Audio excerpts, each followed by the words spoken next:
Assalamualaikum warahmatullahi wabarakatuh. Halo sahabat sejuta kisah. Semoga saja Anda masih tetap setia bersama kami, channel yang setiap hari selalu menyuguhkan cerita-cerita misteri yang menarik. Dan untuk kesempatan kali ini, kami sudah menyiapkan sebuah kisah nyata misteri yang berjudul Lidah Mayat. Cerita ini diceritakan oleh Uma. Kejadian setahun saat saya belum lahir. Jadi ada salah satu pemuda kampung namanya Samsudin. Nah, Sam ini begajulan, sering tertangkap nyolong ayam tetangga. Nah, kalau di kampung biasanya pakai hukum adat. Misal Sam harus bayar berapa kilo beras gitu. Nah, orang tuanya deh yang repot. Udah seumur gitu Sam masih jadi beban orang tua. Makanya waktu Sam bilang suka sama Hayati, ya Hayati tolak. Mana mau Hayati sama pemuda madesu kayak Sam, gak ada masa depan. Tapi Sam malah dendam. Maka saat berkumpul bersama dua temannya, Sam curhat. Ya, lelaki begajulan juga boleh dong curhat. Sebut aja dua temannya ini, Rudy dan Kuncit. Terus Kuncit bilang ke Sam, udah, kalau kata orang tua, cinta ditolak, dukun beranak. Dukun bertindak kali Cit, kata Rudy. Ya, itu maksudku. Nggak perlu ke dukun, pakai minyak tilah aja. Kata ibuku, minyak tilah bisa bikin cewek jatuh hati, nempel terus kayak perangko, kata Rudy. Minyak tilah? Sam penasaran. Iya, minyak dari lidah mayat. Maka Rudy menjelaskan bagaimana cara membuat minyak tilah. Dijelaskanlah bahwa minyak tilah itu dibuat dari lidah mayat yang harus digigit sampai putus. Lalu lidah itu digoreng dengan minyak wali dan api hasil mencuri. Sam bergidik ngeri. Apa yang dijelaskan Rudy terdengar mengerikan. Dia tak akan melakukan itu.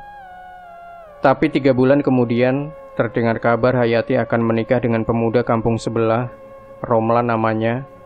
Kerjanya hanya nelayan biasa, tapi rajin dan cekatan. Hayati jatuh cinta padanya. Sam marah, hancur hatinya. Pupus sudah harapannya mendapatkan Hayati. Ia menangis di tongkrongan. Rudy dan Kuncit malah tertawa. Sudahlah Sam, kalau kamu mau bikin minyak tilah, kita berdua siap bantu, kata Rudy. Sam menghapus air matanya. Ia mulai tertarik. Jadi besok malamnya, pukul 12 malam, ketika seluruh kampung sedang tertidur, Sam, Rudy, dan Kuncit pergi ke kuburan di ujung kampung. Rudy dan Kuncit semangat sekali menggali, sedangkan Sam mengumpulkan keberanian. Membayangkan menggigit lidah mayat membuat Sam nyaris muntah. Rudy dan Kuncit melompat dari kuburan. Mereka berdua muntah bersamaan. Di dalam, sesosok mayat dengan kondisi busuk menyembul dari balik tanah. Aromanya membuat Sam gentar. Lompat, kata Rudy. Ndak, tutup lagi, kata Sam. Enak aja, kita udah capek gali main tutup aja. Buruan turun, kata Kuncit kesal. Sam melompat. Dipandangnya mayat yang tampak mengerikan itu.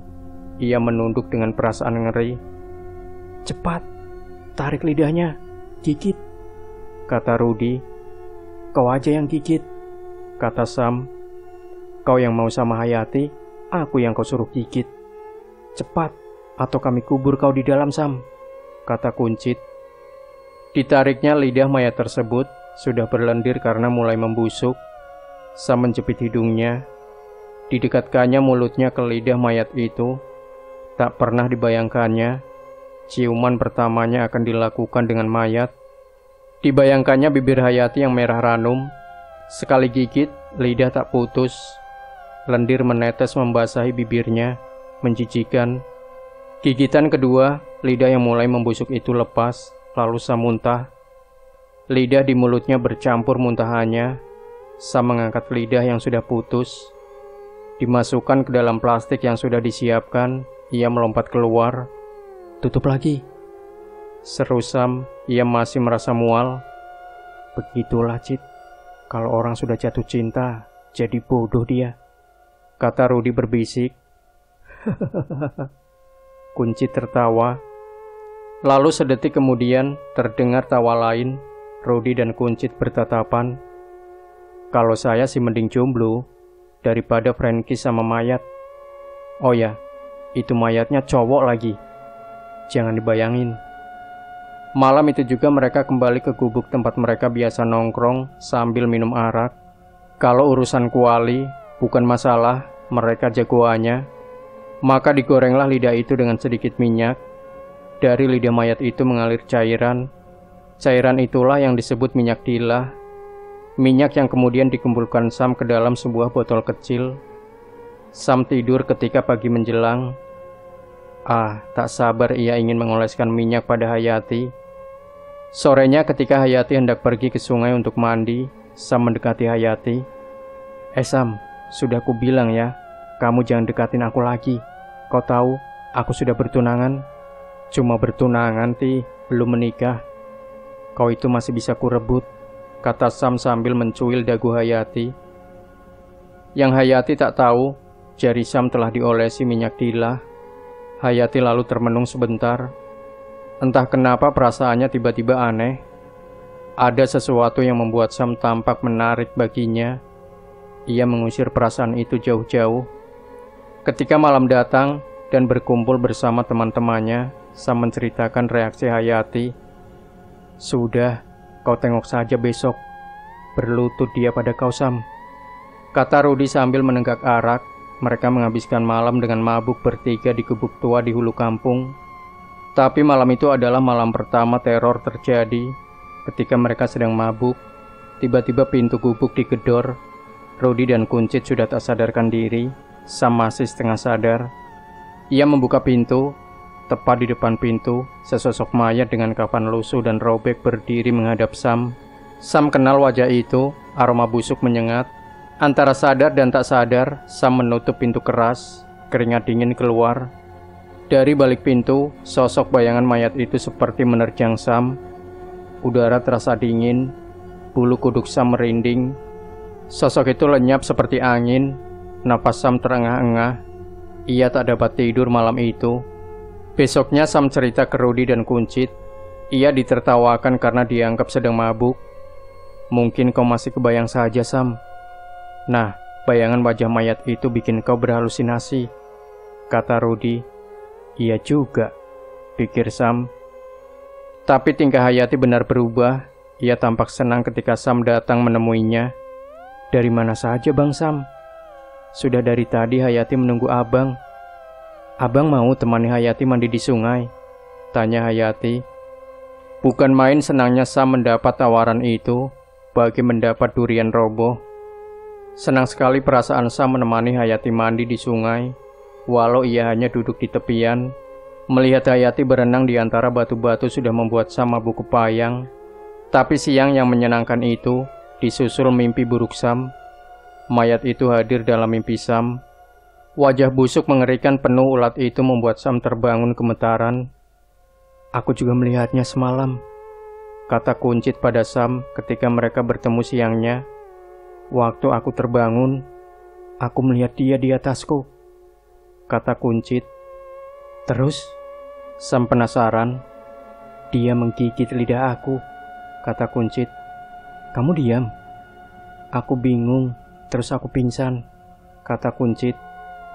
Orang tua Hayati marah besar ketika Hayati ingin membatalkan pertunangannya. Ia lari ke Sam dan bercerita. Sam mendengar cerita Hayati dengan seksama. Dipeluknya Hayati. Itulah pelukan pertama Sam. Perasaan Sam campur aduk. Antara takut didatangi si mayat lagi, atau bahagia karena Hayati kini ada dalam pelukannya. Malam ketiga adalah malam paling buruk untuk Sam. Ia, Rudy dan Kuncit tidur di gubuk kosong tempat mereka sering berkumpul. Rudy masih saja menertawakan Sam dan Kuncit. Ketika waktu menunjukkan pukul 12 malam, angin bertiup kencang. Udara dingin menembus dinding-dinding kayu. Mereka bertiga menggigil. Apalagi ini? Keluh Sam. Bukan apa-apa, kata Rudy. Kuncit menggigil di pojok dan merasa takut. Lalu pintu terdengar digedor dengan keras. Sam panik. Buka, kalau kau tidak takut. Rudy berjalan ke arah pintu. Ketika pintu dibuka, cekir. Puluhan mayat dengan kafan lusuh berkerumun di depan pintu. Rudy menutup kembali pintu dengan gemetaran. Mereka di sini. Lalu sekian detik kemudian, terdengar penjuru dinding digedor dengan keras. Kita harus balikin lidahnya, Sam, kata Rudy. Tapi, Hayati, kau sudah dapat minyaknya. Kembalikan saja lidahnya, kata Rudy. Benar juga mereka tak butuh lidah itu. Maka mereka bertiga bergegas ke pintu belakang. Namun saat dibuka, puluhan mayat itu juga ada di sana, menatap mereka dengan pandangan mengerikan. Pintu langsung ditutup. Bagaimana ini? Kita tidak bisa kabur. Besok saja kita tunggu matahari terbit, kata Kuncit. Lalu mereka bertiga berkumpul di tengah, saling berpegangan tangan dan membaca doa. Sekalinya gini aja baru ingat Tuhan. Gedebrak. Pintu-pintu terbuka. Mayat-mayat itu masuk.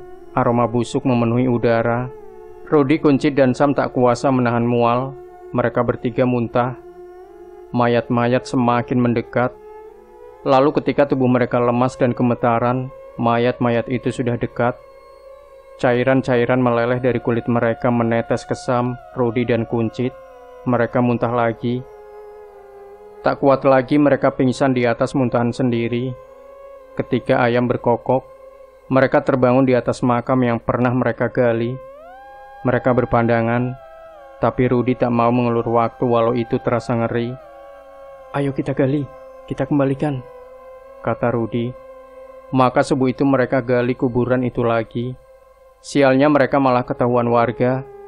Belum selesai menggali, mereka digiring ke kepala kampung, disidang. Maka Sam mau tak mau bercerita soal apa yang mereka lakukan.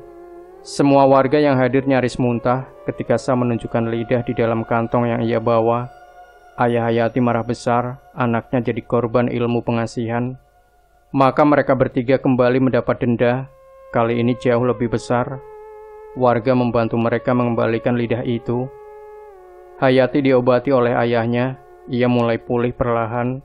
Sam harus patah hati ketika Hayati menikah dengan tunangannya. Sejak itu kelakuan Sam sedikit berubah. Ia mulai mencoba kerja dan jarang berulah. Namun Sam akhirnya menjomblo seumur hidup.